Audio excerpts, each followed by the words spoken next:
Good morning, students. In previous class, we already discussed about what are synthetic fibers. ठीक है, हमने already discuss कर दिया था कि सिंथेटिक फाइबर क्या है, ठीक है, और किस तरह से वो फॉर्म होता है, उसकी अरेंजमेंट किस तरह से है, ठीक है। नाउ विच हमने ऑलरेडी क्लास 6 और 7 में पढ़ा है कि नेचुरल फाइबर कौन कौन से है, और then towards this synthetic fibre means man made fibre. हमने उसकी अरेंजमेंट भी देख ली थी कि पॉलीमर अगर हम क्रिएट कर रहे हैं, ठीक है, सिंथेटिक फाइबर को हमें प्रोड्यूस करना है, तो उसमें जो स्मॉल यूनिट जो हम रिक्वायर करते हैं, ठीक है, जो हमें स्मॉल यूनिट को कंबाइन करके पूरी तरह की क्या बना रहे हैं, चेन क्रिएट कर रहे हैं, तो the small unit is called monomer, ठीक है। और मोनोमर को हम क्या करें, यूनिफॉर्मली कंबाइन करते हैं इन लार्ज सिंगल यूनिट में। समझ में आ रहा है, स्मॉल स्मॉल ऐसे देखो यहाँ पे जो हमने फिगर 3.1 को डिस्कस किया था, ठीक है। बीड्स क्या है, तो मोनोमर है, और पूरी जो हमारा नेकलेस है वो क्या है, तो पॉलीमर है, ठीक है। समझ में आ गया था। चलो further towards this type of synthetic fibre. अब कितने टाइप है, ठीक है, how many types of synthetic fibres, ठीक है। ऐसे तो कई सारे ऐसे एग्जाम्पल है, कई कितने भी हम उसके टेक्सचर के अकॉर्डिंग उसके टाइप्स है, उसके अरेंजमेंट के अकॉर्डिंग उसके टाइम है, ठीक है। बट यहाँ पे जो हमने एग्जाम्पल लेने हैं वो क्या है, सिंपल हमें एग्जाम्पल लेने हैं, ऐसे कोई हमें कोई पर्टिकुलर बेस पे एग्जाम्पल नहीं दिए गए हैं, ठीक है। चलो यहाँ पे कैरेक्टरिस्टिक जिस तरह से होगी उस तरह से एग्जाम्पल यहाँ पे लिए हैं। First example is rayon.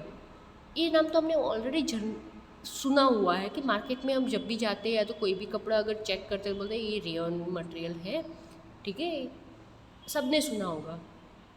You have read in class से 7th that silk fibre obtain from silkworm, ठीक है, हमने ऑलरेडी डिस्कस किया है, ठीक है, क्लास 7th में कि सिल्क फाइबर है, ठीक है, वो कहाँ से ऑप्टेन करते हैं हम, तो सिल्क वॉर्म में से, इसलिए सिल्क को हम एनिमल फाइबर बोलते हैं। समझ में आ रहा है ना। वॉज डिस्कवर इन चाइना, चलो उसकी डिस्कवरी कहाँ पे हुई थी, ठीक है, तो China. And was kept as closely guarded secret for a long time. और चाइना में ऑलरेडी हम सबको पता है कि वो कुछ भी करे ना तो अपना सीक्रेट ना छुपा के ही रखता है, देन आफ्टर वो बाद में बाहर आता है। कोरोना में भी उसने वही किया था। कब से वो कोरोना मतलब कि कोविड-19 का जो वायरस था उन्होंने लैब में प्रिपेयर कर दिया था, फिर भी वर्ल्ड को पता नहीं चला।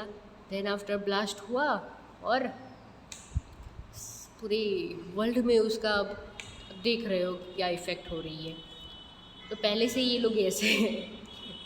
चलो fabric obtain from silk fibre was very costly. चलो अब ये सिल्क वर्म में से जो सिल्क हमें प्रोवाइड हो रहे थे, ठीक है, ऑप्टेन कर रहे थे, वो वेरी कॉस्टली, मतलब कि उसके पीछे बहुत खर्चा हो रहा था, टाइम कंज्यूमिंग भी था। मतलब कि अगर मुझे इस साल सिल्क वर्म में से सिल्क मिला है तो मुझे वेट करना पड़ता है सेकेंड प्रोडक्शन के लिए। समझ में आ रहा है। और वो सिल्क प्रोड्यूस करना, उसकी देखभाल करना, सिल्क वर्म को अच्छे से मतलब कि देखभाल करना, वो अच्छे से ककून फॉर्मेशन कर रहा है नहीं कर रहा है, ककून फॉर्मेशन होने के बाद भी अच्छे से उसका ग्रोथ हो रहा है या नहीं हो रहा है, ठीक है, उसकी वजह से वो वेरी कॉस्टली, मतलब कि बहुत ही ज़्यादा कॉस्टली था। But it's a beautiful texture, fascinated everybody, मतलब कि उसका जो टेक्सचर था ना वो इतना ब्यूटीफुल था कि वो सब लोग मतलब अच्छे से उसको यूज़ करते थे। मतलब महंगा था फिर भी वो लोग क्या करते थे, तो नहीं चलो यही हम यूज़ करते हैं। Attempts were made to make silk artificial, then after scientist कई सारे ऐसे इन्वेंशन हमारे यहाँ पे हुए। देखो इन्वेंशन कब होता है, ठीक है, कि जब भी वो रिक्वायरमेंट हमारी ज़्यादा हो जाए ना तो सब लोग सोचने लगता है कि इजी वे से मिल जाए, कम खर्चे में मिल जाए तो अच्छी बात है। तो इसीलिए यहाँ पे भी कई सारे ऐसे अटैम्प्ट मतलब कि ट्राई किए गए। देन आफ्टर उन्होंने एक आर्टिफिशियल सिल्क प्रोवाइड किया। Toward the end of this 19th century के एंड में scientist were successful in obtain a fibre having a property similar to that a silk. जो ओरिजिनल सिल्क की जो प्रॉपर्टी थी same property वाला उन्होंने artificial silk बना दिया। समझ में आया। Such a fiber was opted by chemical treatment of wood pulp. Wood pulp, ठीक है, वुड पर वुड का मान लो कि हम बोलते हैं कि पाउडर, जो वुड पल्प होता है ना, उसमें से उन्होंने केमिकली ट्रीटमेंट के थ्रू आर्टिफिशियल फाइबर उन्होंने क्या किया, सिल्क क्रिएट किया। This fiber was called rayon. समझ में आ रहा है, दिस फाइबर कॉल्ड रेयन और artificial silk. Rayon's another name is artificial silk. समझ में आ गया। Although rayon is obtained from natural sources, हम रेयन को नेचुरल सोर्सेज के अकॉर्डिंग भी हम बोल सकते हैं, क्योंकि वुड पल्प है वो नेचुरली हमें प्रोवाइड होता है, ठीक है।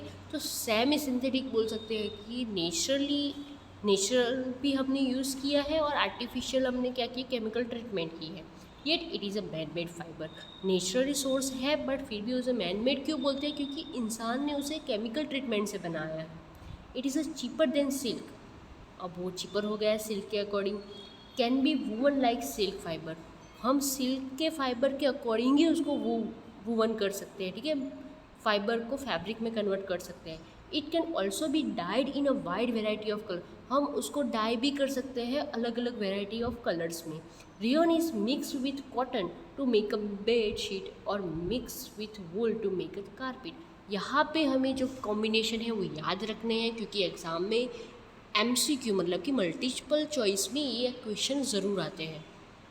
Rayon is mix with cotton, अगर रेयन को कॉटन के साथ मिक्स किया तो बेडशीट हम प्रिपेयर कर सकते हैं, और अगर उसको वूल के साथ प्रिपेयर किया तो हम कारपेट बनाने के लिए यूज़ कर सकते हैं। समझ में आ रहा है, ठीक है, पक्का। Now further toward second example is nylon. अब ये सबको पता है नायलॉन रोप क्या है, ठीक है, नायलॉन फाइबर्स क्या है। हमारे घर में भी कई हम रोप्स यूज़ करते हैं, पता है, और 10 रुपीज़ की मतलब कि कॉइल वाली वो रोप आती है, सबने देखा होगा कि मतलब कि जो सेल्स लगते हैं ना दुकानों में, वहाँ पे वो इजीली प्रोवाइड हो जाता है, मतलब छोटी वाली, ठीक है। Nylon is another man made fibre, nylon है वो सेकेंड एग्जाम्पल है मैन मेड फाइबर का। इन 1931 it was made without using any natural raw material. अब आप देख लो, ना प्लांट ना एनिमल, कोई raw material, natural raw material use नहीं किया, टोटली आर्टिफिशियल है।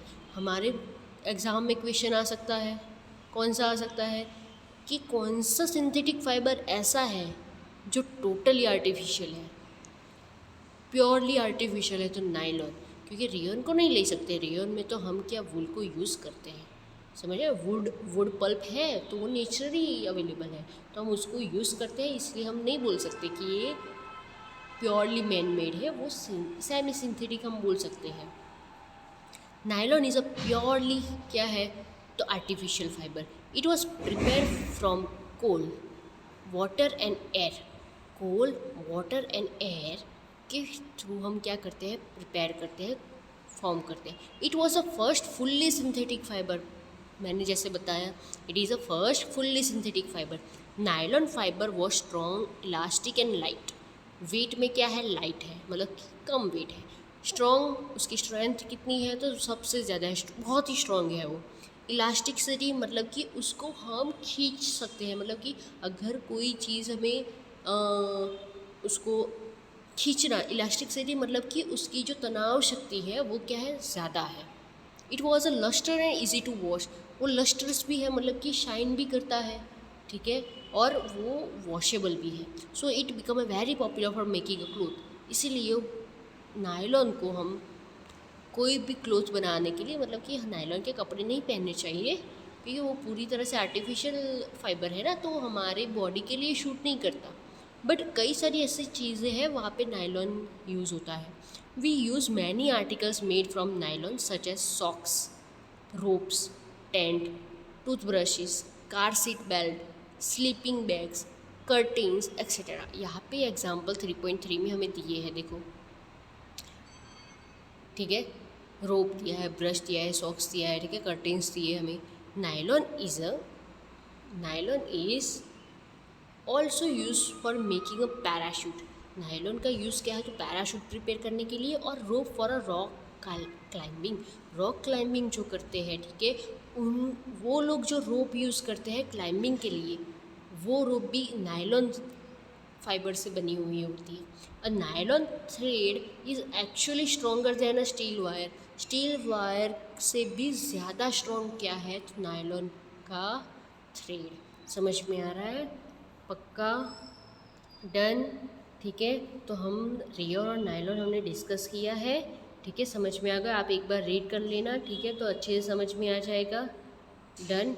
चलो एक्टिविटी 3.1 हम डिस्कस करें। Take an iron stand with a clamp. अगर हमें एक आयरन स्टैंड लेना है और उसमें एक क्लैम्प लगा हुआ होना चाहिए। Take a cotton thread for about 60 centimetre. ले, कॉटन का थ्रेड लेना है और उसकी लेंथ कितनी होनी चाहिए, 60 centimetre. Tie it to the clamp so that it hang freely from its shown in figure 3.5। उससे हमें स्टैंड के जो हमने क्लैम्प लिया है वहाँ पे अच्छे से उसको क्या करना है, हैंग करना है। फ्रीली वो क्या कर पाए, तो टिक पाए वहाँ पे।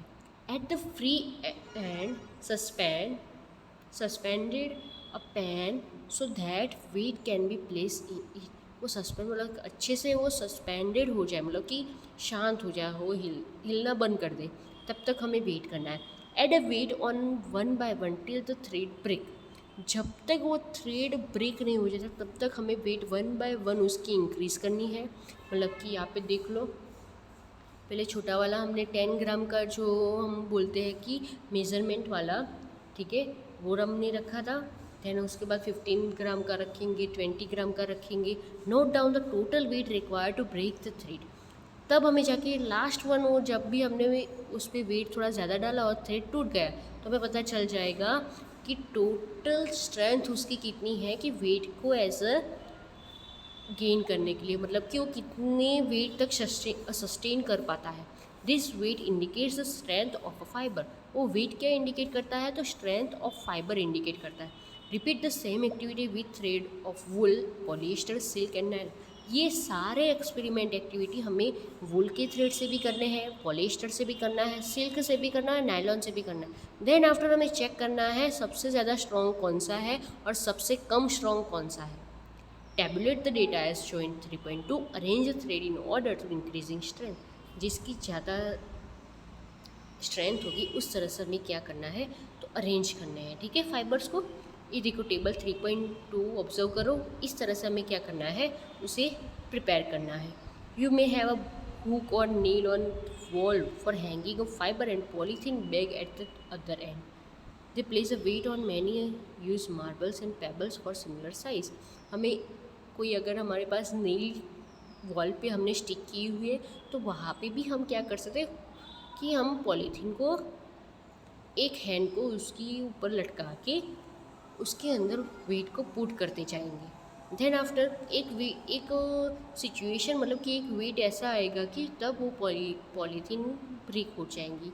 तो हमें क्या करनी है, मार्बल्स और पेबल्स लेके उसको आइडेंटिफाई करना है। ठीक है, समझ में आ गया? डन। तो आज हम यहाँ तक रखते हैं। Tomorrow we will discuss about polyester and acrylic. Polyester भी क्या है, तो आर्टिफिशियल फाइबर है। एक्रेलिक भी क्या है, आर्टिफिशियल फाइबर है। ठीक है, ये 2 अदर एग्जाम्पल है। ठीक है, तो हम वो कल की क्लास में क्या करेंगे, डिस्कस करेंगे। डन, समझ में आ गया? पक्का? Okay, we will meet tomorrow with this topic. Thank you.